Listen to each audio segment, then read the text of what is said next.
Alrighty. So for how to do write back and AI in business intelligence,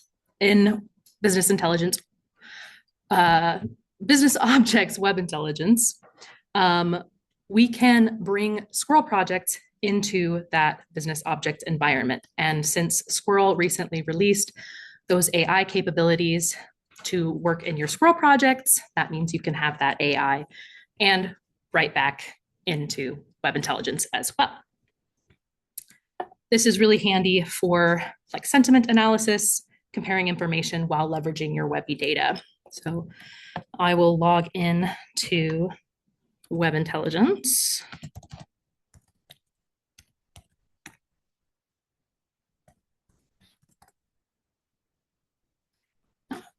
So just really quick.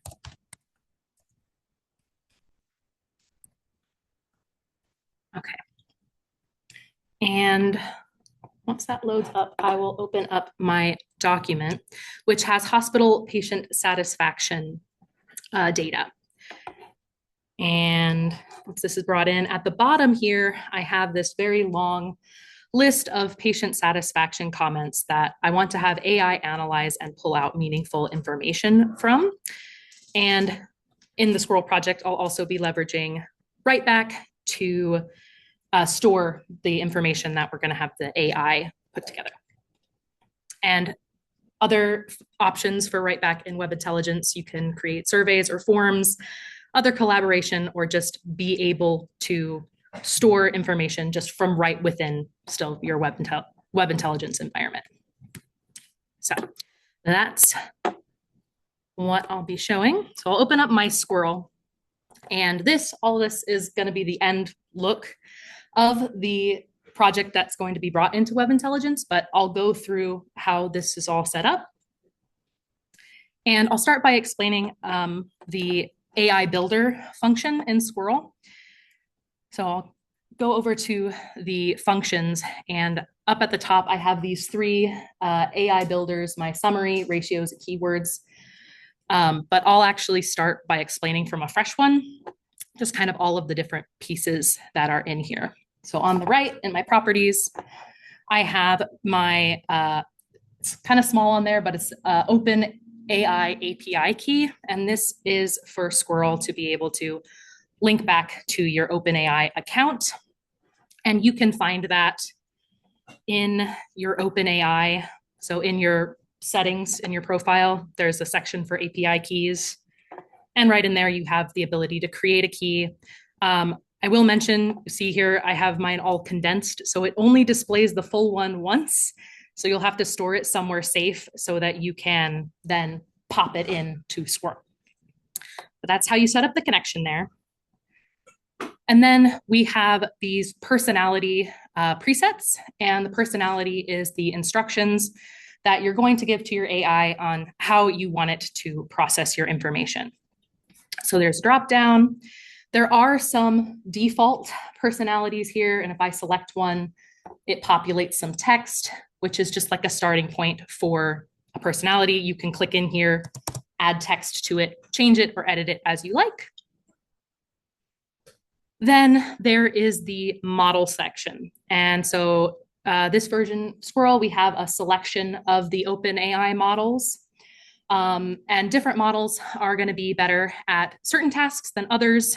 In OpenAI, if I go back into here and just their homepage, they have this model section, and you can scroll through and see, and if you click on one, it'll say kind of the speed, intelligence. This one in particular is better at instruction following and tool calling. So they have all of that information, and you can even compare models here too. Okay. Then there is a temperature section, and this runs on a scale of 0 to 1, with 1 being less creative. So you're going to get more repeatable, determined results, consistent results. And then 1 is considered more creative. And so that's where you can get some more unique phrasing and different kind of responses in there. But you can set that preference there. And then there's the max tokens. So the tokens are like the unit of measurement of how the AI is knowing how much you're sending to it and then how much it's sending back. And back in my OpenAI, over here, this one that I have selected, if I scroll down a little bit, you'll see here it's got the pricing. And it's per 1 million tokens. So it does take a lot. And if you hover over like the little bubble here, it's roughly equivalent to 3/4 of a word. So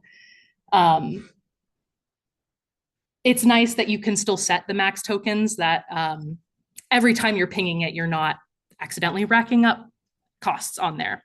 So you can set that preference there. And then you have the series, which has your sources and your destination, and then the source you can bind to the spreadsheet. So the information that you're going to have that AI process, and then where you're going to place the response. And if you wish, you can add multiple series to have multiple sources and destinations.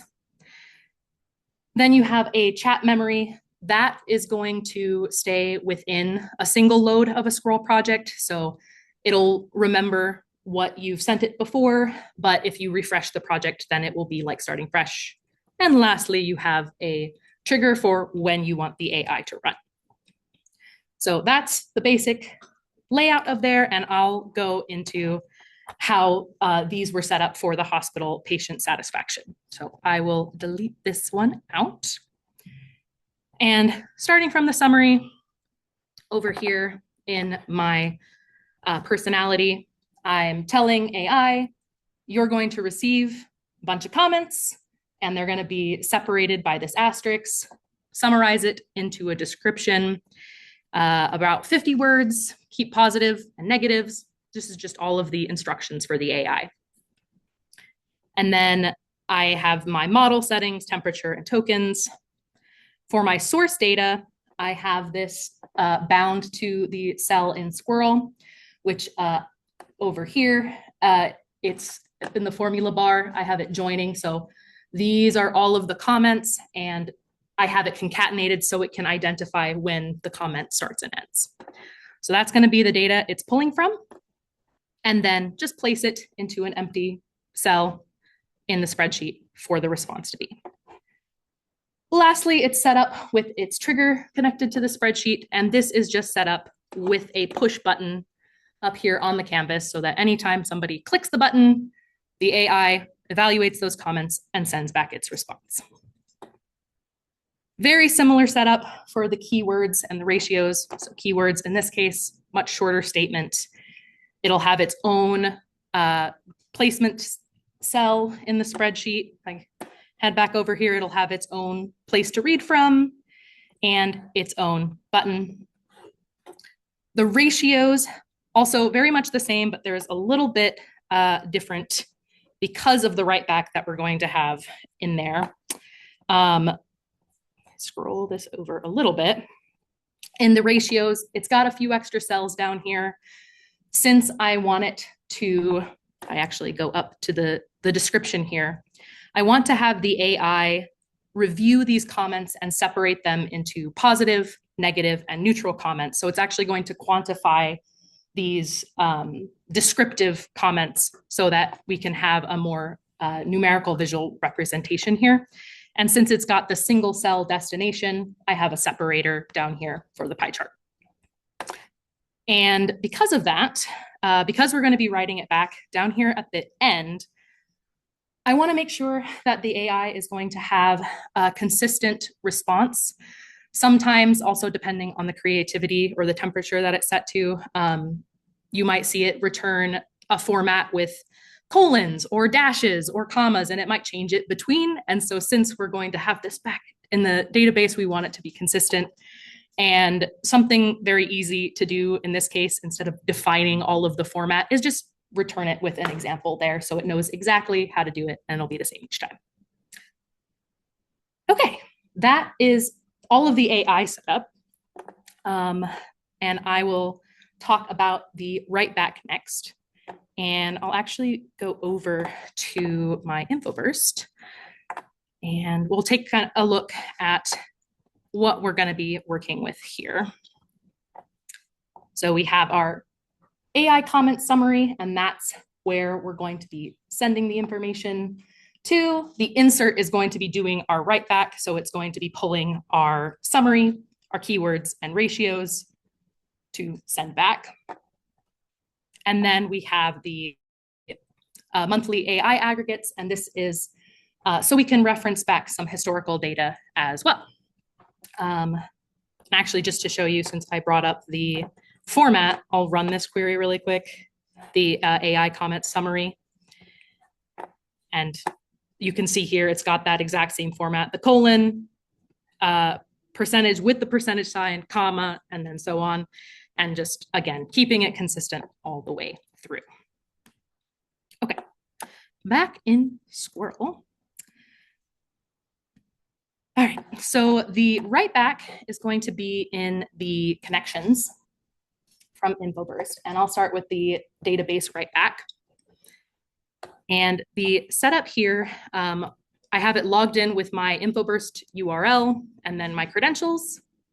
You just select the database connection, so that's my demo AI Squirrel. And then I can select the statement that is from there, which is going to be the insert for write back. Open that back up. From there, I have to choose the data that I want to send back, so the parameters, and I have that bound to the spreadsheet. So I've got for summary, bound to its own cell, same for keywords and ratio. And you can see again up here in my formula bar, it's in its own little write back section, but all this is pulling from is my AI response. So it is just going to write back the results from the AI, and then the same for the keywords and the ratios. I've also placed, come back, here we go.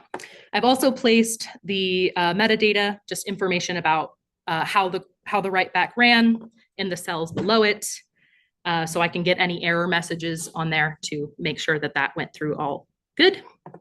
And at the bottom, the usage, its own trigger button as well to start the write back. Something that you can't see on here right now, but I will show it, is in my components, I have hidden a just a message, an indicator that's going to check for any error message and run on a timer just to display to end users, hey, your write back worked, so that they can know right away whether this was successful, so that there's not any confusion over how it was running. And speaking of indicators, see these actual little bubbles here moving, that is another, that's going to run when the AI, when you press the AI, sometimes it takes a couple seconds for the data to show, and to avoid confusion for the end users, it's nice to have an indicator, especially being aware of what model you're using and how much data you're asking it to process. It can take sometimes longer than others. And so just being aware of how long sometimes your AI might run, you might want something like this as well.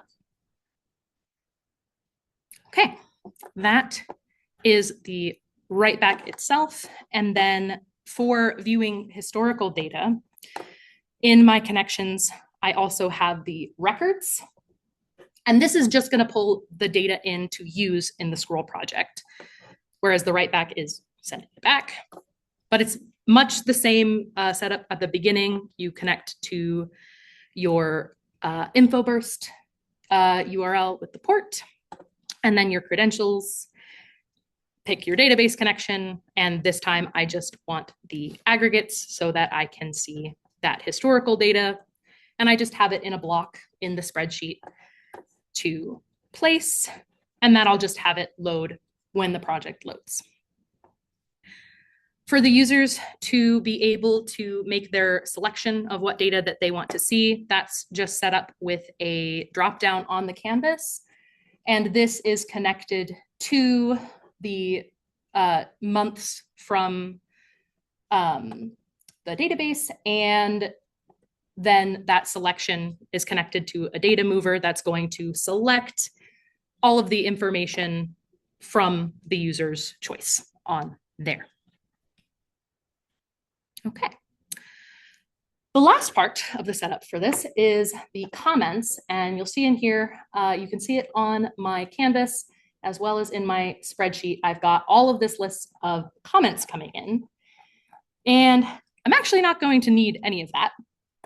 because I'm going to pull this in from Web Intelligence itself, but it is handy to have this available in the spreadsheet during testing because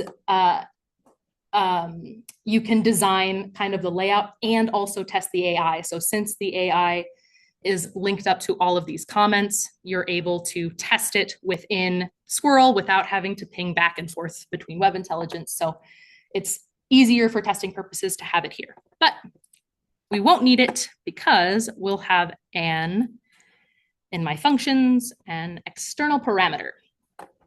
And the external parameter is going to pull in that information from Web Intelligence. So I have my parameter matching the name of the dimension in Web Intelligence. So it's knowing what it's pulling from. It's going to be that JS message, and the destination is going to be all of these cells. So we will get all of the individual comments from Webby, and it will place it in there for us for our project to reference. But I can just clear that all out so that we can just see it from Web Intelligence.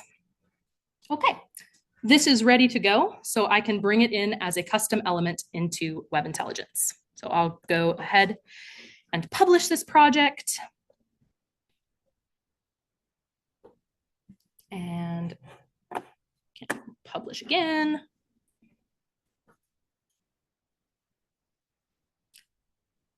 And once that comes up, in our project manager, for the custom elements, you're going to share the project. And it's this last one here, the SAP Web Intelligence. That's the link that you will use for creating the custom element.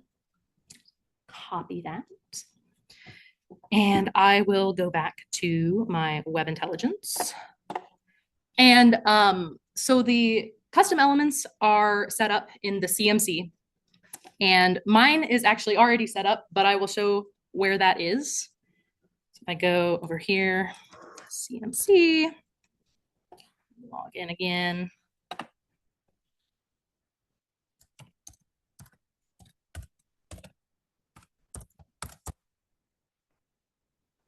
Okay, so from the CMC home, under Manage and Applications, at the bottom of the list, select the Web Intelligence option. And the authorized URL is where you want to start. And so this is where you'll place up here, there's the little add button. This is where you're going to authorize the Squirrel Project URL. And then once it's authorized, there's a few more steps. You'll go into custom elements, and then you'll have to add the service, give it a name, paste the link again. You'll need to accept the risk, test it, and then you'll hit OK once it's all there. And then you will actually need to check it on and then save it again. So there's a few steps there for getting it all ready to go in Web Intelligence, but that's where all of that is. And mine's already in there, so I will just cancel out of here and return to Web Intelligence.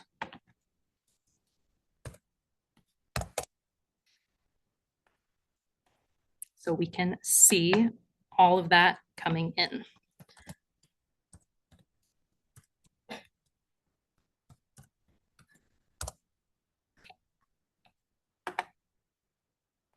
Alrighty, and I'll open that project back up. And in my design mode, I can just turn those comments at the bottom into my Squirrel project. Select it, right click, there we go. And then I have my custom elements option down here. Select my project. Okay, and then I'll want to resize this. A little bit more room.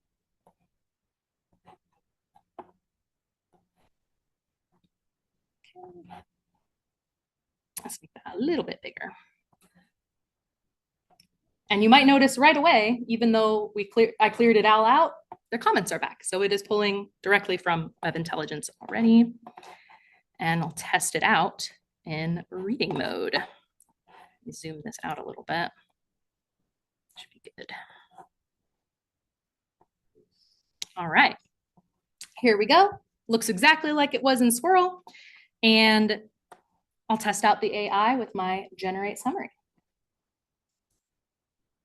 There we go. Maybe. There we go. See, I needed my loading to be a little bit longer. So keep in mind, again, it can look a little different, but here we go. I've got my full summary. I've got my positive that I requested and my negative information all in there. And I'll go ahead and generate some keywords. That one came in super fast, much less text. And that's looking good. Then let's see how it's going to quantify those comments and categorize them together. And there we go. I can write back these results. Got my success message, so no error. And I can actually even check really quick. This is when we ran it before. I have my 30 rows. I'll close it. If I run it again, 31. So that indeed was successful. And then lastly in here, we can reference back that historical data to compare how the hospital is improving or changing. You can look back and compare. So very, very cool, very exciting capabilities here within Web Intelligence. A couple other things. So this project is complete here, but just a couple other things that I want to point out back within Squirrel. So this project is covering the AI Builder function, but there is another option in Squirrel, which in the components, there is this AI chat. And this is a visual more experience in here. So you can see in the properties, it's got like that same setup. You can connect to your API key and then set the personality there and the model. But this is a more visual interface for any users. So the chat option is there as well. I'll also point out to just be mindful with using AI. As with any model or AI that you're using, you need to fine tune and refine the prompt that you're giving it. So the personality or the model or the temperature. And even though we do have the custom ones on here, you'll just want to test it out and make sure that the response that you're getting is the one that you're expecting. In my experience, when I was starting out, I did want to check with some of the cheaper models. So since they do cost a little bit of money each time, as you're getting used to how it works and kind of how to talk to it, then I'm not worrying about the pricing there. But that advice, take it with a grain of salt, because sometimes a cheaper model just isn't going to be up to the task that you're requesting of it. So it will just need more, it will need attention and fine tuning there. And that compare option is available in OpenAI as well. And lastly, just be aware of the responses that you're looking at and consuming, since AI can hallucinate information sometimes, and there are certainly models that are better at avoiding this than others, but just be aware of that and just make sure to follow your team's protocol with your data. Okay, that's the end of my presentation. Any questions?